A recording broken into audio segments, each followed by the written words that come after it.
पावले. पायरी 1. सत्य ओळखा. स्वतःला सांगा, हे प्रेम नाहीये, हा जुनून, लगाव किंवा भीती आहे.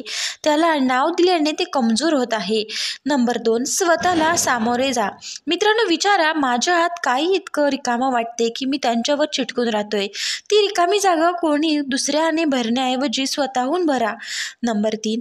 एक ध्येय निश्चित करा. आपले दिवस अर्थपूर्ण, कामछंद आणि ध्येयाने भरून टाका. जुनून हे सर्वात सर्वोत्तम औषध आहे. नंबर 4.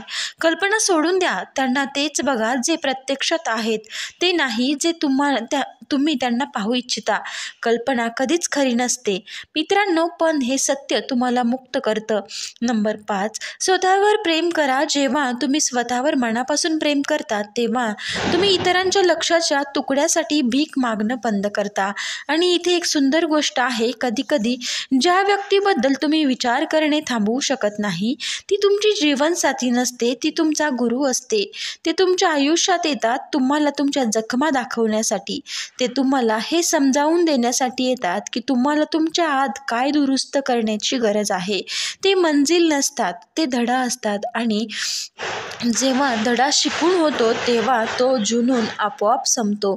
एक छोटीशी गोष्ट सांगते. एक माणूस होता जो एका स्त्रीबद्दल विचार करणं थांबवू शकत नव्हता. ती त्याला सोडून गेली होती आणि तिने दुसऱ्या कोणाशी तरी लग्न केलं होतं.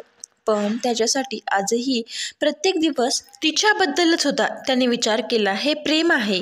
पण खरं म्हणजे त्याला त्या भावनांचं व्यसन लागलं होतं की त्याला त्या स्त्रीची गरज आहे. एक वृद्ध गुरुने त्याला सांगितलं, तू तिच्यावर प्रेम करत नाहीस, तू तुझ्या त्या गमावलेल्या भागावर प्रेम करतोस जो ती निघून गेल्यावर तू गमावला.